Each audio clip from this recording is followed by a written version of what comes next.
Olá, meu amigo e minha amiga do Curtindo Mais, Novembro Azul. Você que é homem, será que você está preparado para passar por essa fase? Você conhece a próstata? Você sabe da importância de levar a tão temida dedada? Bem, para responder essas questões, hoje Dr. Bruno Nascimento é o convidado do De Carona com Curtir. Vamos junto!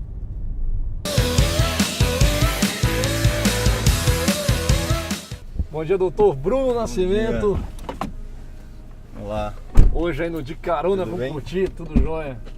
Tudo bom? Botar um Exame cinto, de né? próstata, vamos lá, vamos falar sobre essa importância. Novembro Azul, doutor. Ai, meu Deus do céu. Essa é a pergunta que, na verdade, é o tabu que todo homem tem e que todo mundo ou brinca com isso ou leva isso muito a sério, mas isso tá no imaginário público de todo mundo, não tem jeito, da Pois sociedade é. como um todo, né? Olha, doutor Bruno, mas eu vou chamar de Bruno, tá, gente? Aqui o De Carona com Curtir é bem na boa favor, e tal, por né? favor. E ele, como todos nós homens aí, também sabe da importância do Novembro Azul, mas... Bruno, como é que é essa questão do, poxa, é novembro, tem um ano inteiro que é importante você fazer o claro. exame, né? Seja qualquer que seja ele, né? Mas aí chega no Novembro Azul, o homem, dá aquele alerta assim e fala, opa, peraí, será que eu tenho lá que fazer o exame de próstata e tal? Mas às vezes ele nem sabe o que é a próstata, que a próstata não é somente, acho que, Isso posso estar é- enganado, é o melhor amigo do homem, talvez, a próstata. Exato. né? Isso é um assunto muito interessante. Este mês de novembro ele não é mais especial, como você bem falou, do que nenhum outro mês. Né? Aham. É simplesmente um esforço mundial de, pelo menos uma vez por ano, lembrar todos os homens deste exame preventivo que é tão importante para a nossa saúde. Né? Maravilha. E sobre a próstata que a gente estava brincando, a próstata virou o inimigo número 1. Talvez por conta desse Novembro Azul e dessa conscientização e do medo do câncer de próstata, do câncer como um todo, né? Que é a doença Claro. Assusta, né? da nossa era, né? A grande doença que mata e que todo mundo morre de medo, todo mundo fica extremamente angustiado com o diagnóstico de câncer. E ninguém discute o que ela é, para que ela serve, né? E a próstata, assim, se fosse para definir a função dela em uma palavra, ela é um órgão ejaculatório, né? Então ela ajuda tanto na produção do líquido seminal quanto na coordenação do reflexo, que é super complexo, né? Para eliminar o sêmen na hora do orgasmo, do clímax. Então dá para falar tranquilamente que nenhum de nós que nascemos por vias naturais estaríamos aqui se não fosse a bendita da próstata. bendita da próstata. Coitada dela, que virou o grande inimigo de todo mundo por conta do câncer de próstata. E é por isso que estamos aqui, por isso que tem o Novembro Azul e tudo mais. Os homens se assustam, na verdade. Será que é porque ficam falando da dedada e tal, e falam assim, poxa, vai pegar minha masculinidade, vai entrar numa Sem questão dúvida. que ninguém bota a mão lá e tal.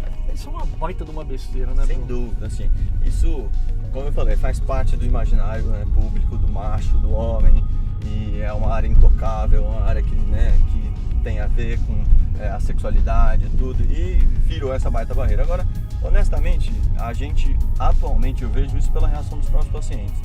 Eu sinto os pacientes lidando com isso de uma maneira muito mais madura. Eu não sei, eu não pratico medicina há 50 anos, né? Talvez os mais velhos eles tenham maior possibilidade de dizer esse shift, né? Mas pelo que eu escuto dos relatos e até pelo perfil mesmo dos mais velhos, dos avós, né? Que eram mais preocupados com tudo isso e tinham muito mais dúvidas, não sabiam o valor da dedada. E atualmente, quando você explica o valor, o porquê, que é bom, que é importante, que é necessário, os homens eles têm conseguido lidar de uma maneira muito mais madura. Eu tenho 42 anos e parece, posso estar enganado, doutor, aí você que vai dizer, Bruno, que esse exame aí, antes de você que está aí preocupado se vale ou não tomar dedada, eu acho que agora está mais do que explicado que sim, vale, até porque se você é homem, então não é uma dedada lá que é para saber se você tem ou não um problema na próstata, que é para ser seu amigo, para você poder procriar, poder ter um sêmen, poder um monte de coisa. Não necessariamente você tem que ir todo ano.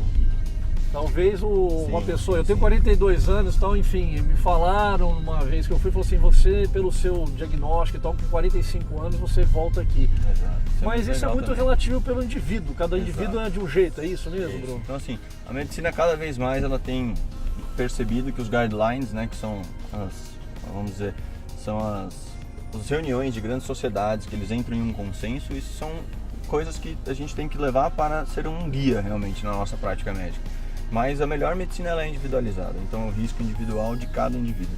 E essas idades mudam pra caramba, então a gente não pode se guiar nisso fixadamente, sabe, de maneira não crítica e sem raciocinar com isso. Então, já foi 40, 45, 55, 50. Cada comunidade, na verdade, cada sociedade tem um cut-off, um limite aí de idade que eles estabelecem, e isso é flexível, isso muda de acordo com os estudos, e isso talvez daqui a 10 anos a gente tenha uma outra visão, uma idade mais ou menos rigorosa. Agora, o que a gente, como urologista, a gente recomenda, eu acho que a visão mais interessante é por volta dos 40 anos você passar em um urologista da sua confiança e fazer uma estimativa de risco individualizada. Eles vão conversar, ele vai dar uma olhada no seu estilo de vida, porque a gente sabe que dieta, exercício físico impactam no seu risco de câncer de próstata.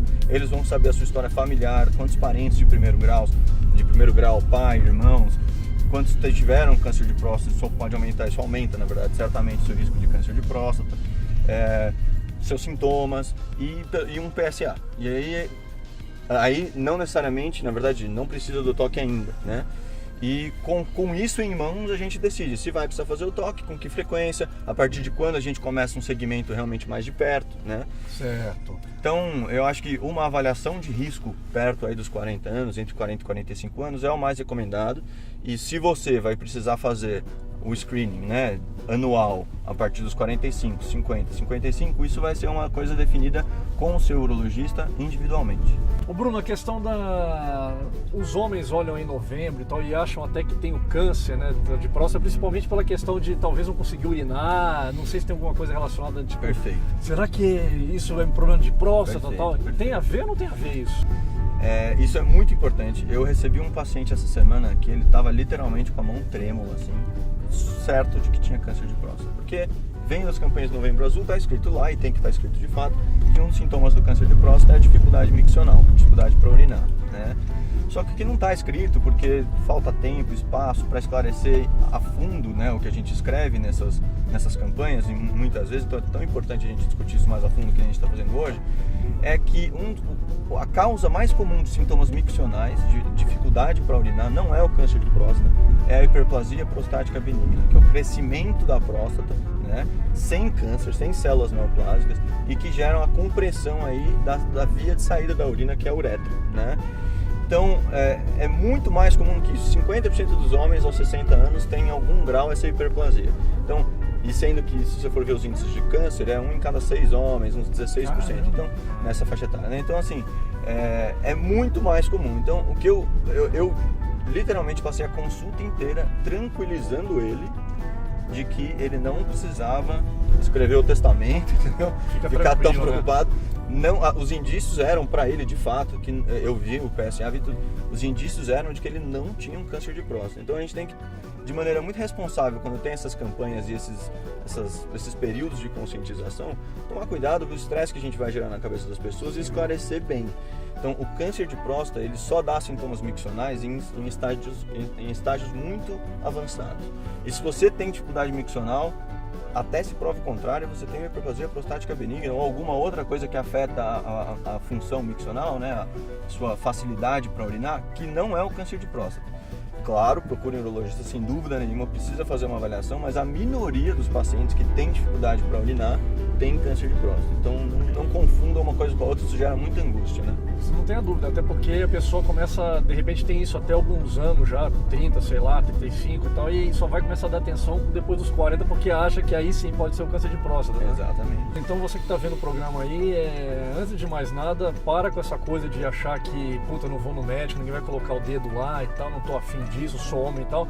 Isso é uma besteira. A relação médico e paciente é tanto pro médico quanto pro paciente, gente. Acho que a relação é de respeito e uma relação que, se você tem alguém da sua confiança, poxa, nada melhor do que, sei lá, e tomar a dedada do cara que você tem confiança. Então, se vai te fazer mais, deixar você mais confortável, afinal de contas, isso salva a sua vida, né? E melhora a sua qualidade de vida também. Tem um aspecto da próstata que a gente não consegue avaliar de nenhuma maneira, a não ser com o toque. Então, esse é um ato pela sua saúde mesmo, é um ato pensando na sua saúde, é feito de maneira completamente... Tem gente que gosta de brincar, tem gente que não gosta de brincar. O importante é ir lá fazer, vencer essa barreira que muitos homens têm. E se for necessário, ninguém faz toque quando não é necessário, mas se for necessário, você faz o toque e ele traz informações muito valiosas da consistência da próstata, que nenhum outro exame consegue nos dar. E o sintoma da doença avançada, que é muito pouco comentado, são dores ósseas, né? Porque o sítio mais comum de metástase prostática, além dessas metástases muito próximas loco-regionais, né, do avanço loco-regional, é uma metástase óssea, ele se distribui principalmente na coluna. E então tem homens já no estado avançado, com um tumor já metastático muito avançado, que eles se apresentam com dores nas costas, dores lombares. Você inclusive consegue perceber nos exames de sangue produtos do metabolismo ósseo em exacerbação, né, acelerado. Então isso é um sinal já da doença bem avançada. A gente, graças a Deus, esses casos são cada vez mais raros, porque a gente pega a doença nessa fase pré-clínica, onde o tratamento é muito mais fácil, muito melhor. E o tratamento como é que é feito no caso de... Ótimo. Então assim, se a gente tem Então esse é um tema interessantíssimo, eu vou falar duas coisas. Então primeiro, parte do grande estigma da próstata é porque os tratamentos do câncer de próstata, seja qual for, eles geram um impacto na vida sexual, né? Pelo menos temporário. Então, além da dedada, tem todo o estigma do homem que teve o câncer de próstata não consegue mais ter relação sexual. É isso que paira, né, em todo mundo. Então, assim, para diagnosticar já é uma coisa super chata. Se eu tiver a doença, então, aí que eu tô ferrado, entendeu? No trânsito, não faço mais Exatamente. nada e tal, né? Então, assim, são dois estigmas, dois hits na sua vida normal que são muito, muito ruins. Então, tem uma série de detalhes aí que eu acho que são interessantes de explicar. Então, o tratamento tem várias possibilidades de tratamento. O tratamento curativo é dividido basicamente em cirurgia e radioterapia, né? E a gente tem os tratamentos não curativos, que cada vez mais nós temos as quimioterapias, mas o grande centro da doença, do tratamento, é o tratamento hormonal, que você tira o hormônio masculino, que é a testosterona, que a gente sabe que a testosterona, em quem tem o câncer de próstata, ele se alimenta de testosterona, assim, em palavras claro que simplificadas, mas ele é estimulado pela testosterona. Então, mais do que ele é estimulado pela testosterona, quando você tira a testosterona, ele sofre. Então essa que é a ideia. Então você tira a testosterona do homem, o câncer ele sofre.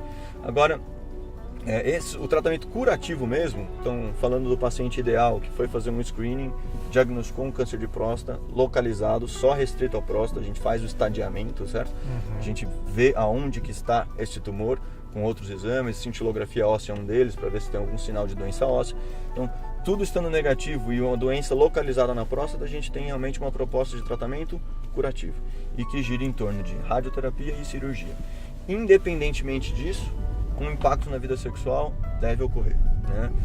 Mas o câncer de próstata hoje, felizmente, a gente tem uma gama de tratamentos tão grande que o nosso resultado oncológico, nossa habilidade em deixar o paciente curado do ponto de vista do câncer é muito alta, principalmente nesses pacientes que a gente pega cedo. Isso é muito importante. Muito importante, assim, essa foi o que a evolução da medicina nos proporcionou, sabe?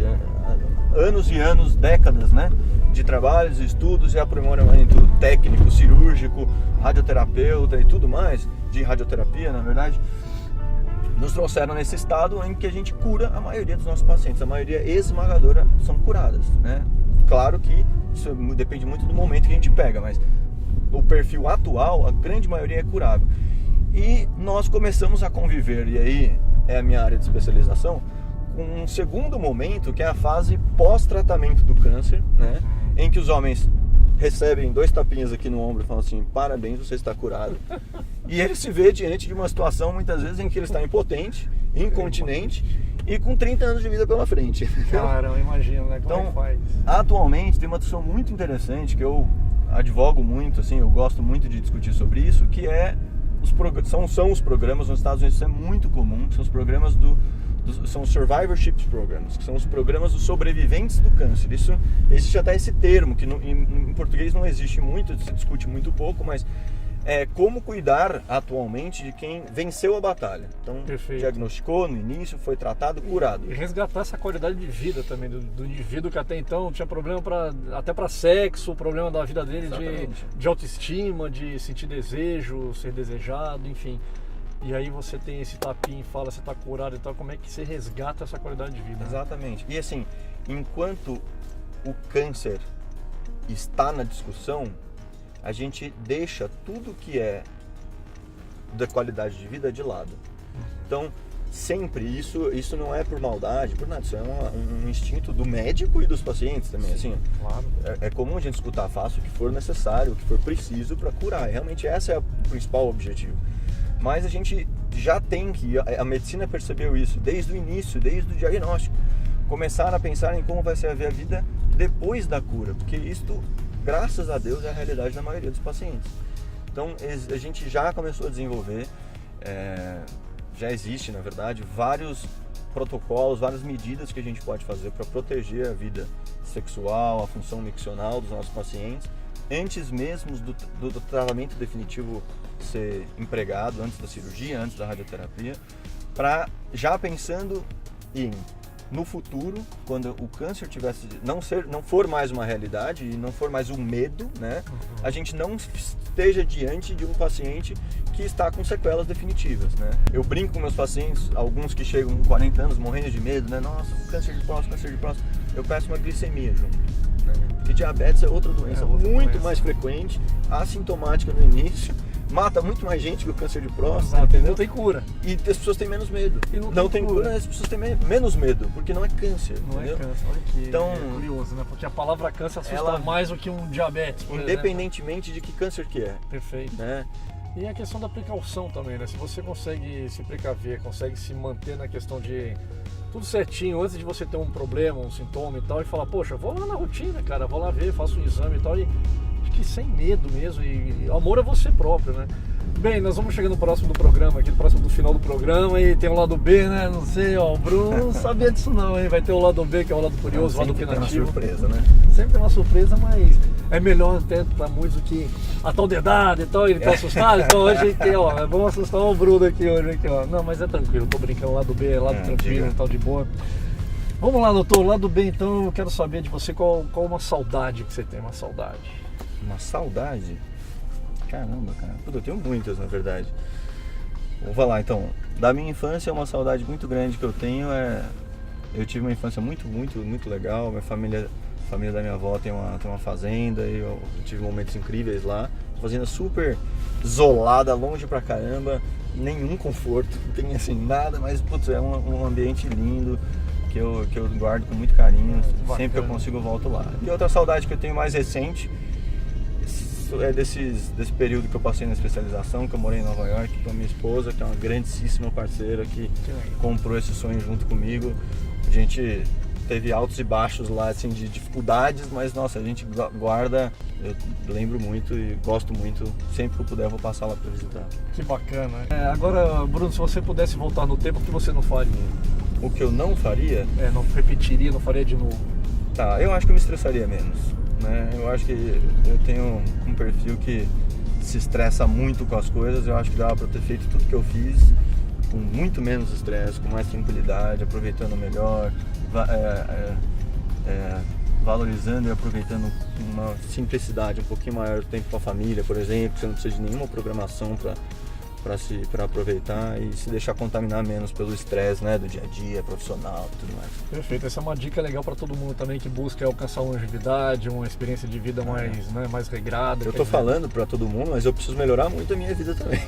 Legal. Mas eu tô nesse caminho, já percebi, eu já estou nesse caminho. O que o Bruno gosta de fazer quando ninguém vê fazendo? É bom que ninguém veja mesmo, porque eu sou muito ruim nisso, mas eu adoro surfar. Adoro surfar, que demais. Surfar, quando eu tenho um tempinho eu corro pra praia, minha esposa também ama a praia, então é muito bom, mas não dá, isso realmente é fora das câmeras total, porque seria uma grande forçação de barra, assim, as ondas me pegam muito mais do que eu pego as ondas, mas eu gosto. Mas é bom, vamos fazer, né? E... Bruno, se você pudesse, o que você gostaria de fazer se ninguém pudesse te ver fazendo? O que eu gostaria de fazer se ninguém pudesse me ver fazendo? Eu gostaria de entender um pouquinho mais a cabeça dos outros. Se ninguém pudesse, eu gostaria de entender o que as pessoas estão pensando, quais são as angústias, quais são as dúvidas. Eu acho que com tudo que a gente insiste, muito ainda fica barrado por essa questão social, né? Do que vão achar de mim. Então eu gostaria de saber um pouquinho mais do que a pessoa é por trás das câmeras. Que bacana. E então, para encerrar, defina o Bruno Nascimento em uma palavra. Em uma palavra? Cara, isso é muito difícil, cara. Cara, não, me dá 2 ou 3 pelo menos, vai. Fica à vontade. O programa é seu, eu tenho direito. Uma palavra não tem condições. Defina assim, então fala assim, pô, eu sou isso e tal. Cara, eu sou um cara eu me considero, né? Eu me considero um cara muito dedicado, eu me considero um cara muito sonhador e eu me considero um cara de princípios, assim, que eu recebi da minha família, que são muito importantes pra mim, muito valiosos, assim, são vários, aí eu não vou falar 20 palavras, mas são princípios, assim, de uma pessoa de princípios que eu faço questão de seguir. Nem sempre é fácil seguir os princípios, mas eu acredito que as coisas no fim se mostram, se pagam e que dão certo, e a vida tem mostrado isso pra mim. Que bacana, que legal. Tem dado certo, graças a Deus. É muito bom. Pô, sucesso. Esse de Carona com Cotia foi com o Dr. Bruno Nascimento, urologista, para falar de uma importância. Imagina, eu que agradeço, o público com certeza vai agradecer também, da importância do Novembro Azul. Então, olha, para com isso, dia 26 hoje, vai lá.